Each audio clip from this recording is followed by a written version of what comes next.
2000 എത്രയല്ല വന്നേ ഫിലിം ഫീൽഡിലേക്ക്? ഞാൻ വന്നത് വളരെ ചെറുതിലാണ് ചേച്ചി. ഞാൻ 8th സ്റ്റാൻഡേർഡ് പഠിക്കുമ്പോഴാണ്. കല്യാണം കഴിഞ്ഞ് പോയത് 2010-ല്. 2010-ലായിരുന്നു കല്യാണം. അതിന് മുന്നേ ഏത് ഇയറിലാണ് നമ്മുടെ ഇൻഡസ്ട്രിയിലേക്ക് വന്നേ? ഒരു ഹീറോയിൻ ആയിട്ട് 2001-ലാന്ന് തോന്നുന്നു. 2010-ല് കല്യാണം. 10 വർഷം ഉണ്ടായിരുന്നു. അപ്പൊ ഈ 10 വർഷം കൊണ്ട് ഒരു കാര്യം തനിക്കറിയോ? മലയാളി പ്രേക്ഷകരുടെ എല്ലാവരുടെയും മനസ്സിൽ താനുണ്ട്. അത് രജിസ്റ്റേർഡ് ആയി നിന്ന ഒരു സാധനവാ. അന്നിച്ച് എനിക്കൊന്ന് തമിഴ് തെലുങ്കു എല്ലാം ചെയ്തില്ലേ?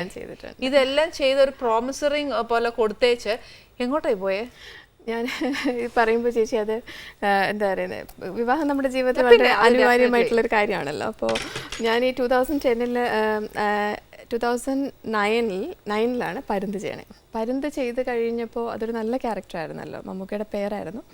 അപ്പോൾ വളരെ സ്ട്രോങ് ആയിട്ടുള്ള ക്യാരക്ടർ. അത് കഴിഞ്ഞപ്പോൾ തന്നെ ഒരുപാട് നല്ല അവസരങ്ങൾ വരാൻ തുടങ്ങി. അപ്പോൾ ഇങ്ങനെ നമുക്ക് ആ ഒരു സ്റ്റേജ് ഉണ്ടല്ലോ, എന്ത് ചെയ്യണം, ഇനി കണ്ടിന്യൂ ചെയ്യണോ അതോ ഇനി വിവാഹം ചെയ്യണോ, ആ ഒരു സമയത്ത്. കാരണം വീട്ടിലാണെങ്കിൽ കല്യാണത്തിന് വേണ്ടിയിട്ട് കല്യാണം ഇനി അങ്ങോട്ട് മൂവീസും ചെയ്ത് നടക്കാൻ പറ്റില്ല, കല്യാണം വേണം അങ്ങനെ പറഞ്ഞിരിക്കും. അപ്പോൾ ഞാനിങ്ങനെ എനിക്ക് ഡിസൈഡ് ചെയ്യാൻ പറ്റുന്നില്ല. നല്ല പ്രോജക്ട്സ് വരുന്നുണ്ട്, ഇങ്ങനെ വിവാഹവും. ആ സമയത്താണ് ഈ ഒരു എൻ്റെ ഇപ്പോൾ ഹസ്ബൻഡിൻ്റെ അലയൻസ് വരുന്നത്.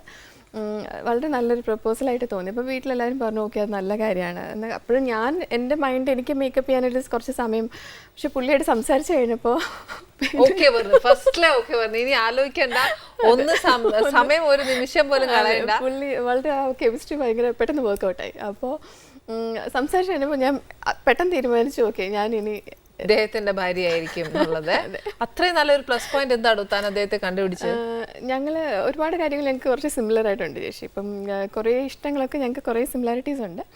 അത് പോരാത്തതിന് പുള്ളി ഫോണിൽ കൂടി സംസാരിക്കണം. ഫസ്റ്റ് പുള്ളി US-ലായിരുന്നു ആ സമയത്ത്. എന്നെ ജസ്റ്റ് ഫോണിൽ വിളിച്ച് സംസാരിച്ചു. ആദ്യം ഞങ്ങൾ വളരെ ഫോർമലായിട്ട് കുറച്ച് കാര്യങ്ങൾ സംസാരിച്ചു. പക്ഷേ എനിക്ക് ഭയങ്കര ഒരു എന്താ പറയുന്ന എന്തോ ഒരു മുൻജന്മ ബന്ധം എന്നൊക്കെ തോന്നുന്ന മാതിരി ഒരു അടുപ്പം തോന്നി പുള്ളിയോട്.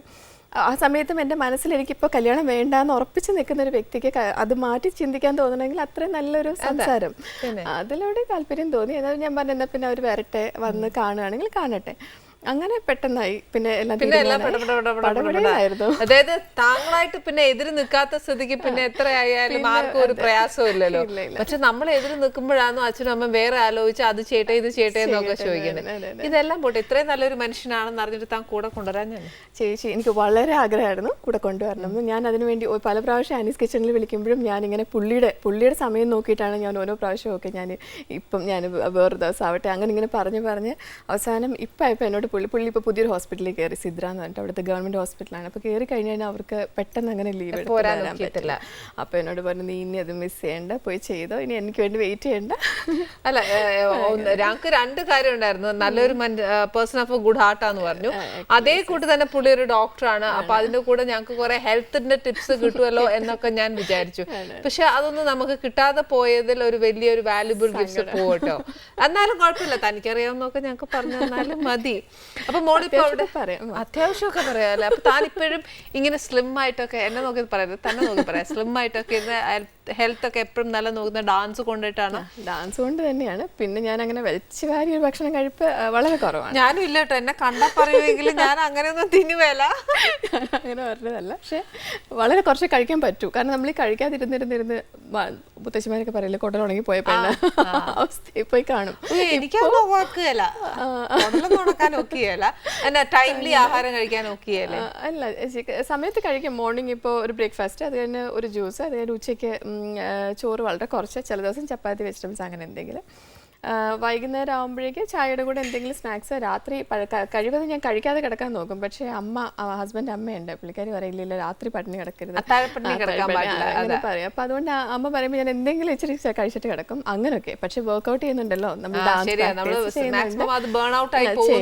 പിന്നെ അല്ലെങ്കിൽ ഞാൻ ഭയങ്കര ട്രെഡ്മില്ലിൽ ഓട്ടവും ബഹളവും. അമ്മ പറയും ട്രെഡ്മിൽ ഇപ്പോൾ പൊളിച്ചിടും.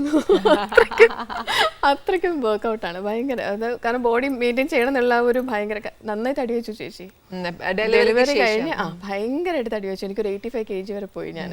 അതോടെ എനിക്ക് മനസ്സിലായി ഞാൻ കൺട്രോൾ ചെയ്തില്ലെങ്കിൽ എനിക്ക് എന്നെ തന്നെ പിടിച്ചാൽ കിട്ടില്ല. അപ്പോൾ അത് മനസ്സിലാക്കിയിട്ട് ഒരുപാട് പ്രയാസപ്പെട്ടിട്ടാണ് ഇപ്പോൾ 62-ൽ വന്ന് നിൽക്കുന്നത്. ഓക്കെ, അപ്പൊ ശരിക്കും പറഞ്ഞാൽ എനിക്ക് തോന്നുന്നു താൻ ഡെലിവറി സമയത്താണ് 85 kg എന്ന് പറഞ്ഞു. പക്ഷെ അതെനിക്ക് പൂർണ്ണമായിട്ട് വിശ്വസിക്കാൻ പറ്റുന്നില്ല. കാര്യം എന്താ പറയുക, എൻ്റെ ഇടയിൽ താനൊരു കേറ്ററിംഗ് സർവീസ് തുടങ്ങിയെന്ന് പറഞ്ഞു. ഞാനല്ല, അച്ഛന് ഹസ്ബൻഡ് അച്ഛന് അവിടെ ഒരു മരുമൊക്കൊന്നും ഇച്ചിരി ഉപ്പ് നോക്കി എന്നാ കുഴപ്പം അങ്ങനെ വല്ലതും ആണേലോ? അച്ഛനോടൊരു കേറ്ററിംഗ് യൂണിറ്റ് ഉണ്ട്. അതിന്റെ കാര്യങ്ങളൊക്കെ അച്ഛൻ തന്നെയാണ് നോക്കുന്നത്. അച്ഛൻ ഭയങ്കര കുക്കാന്ന് തോന്നുന്നു.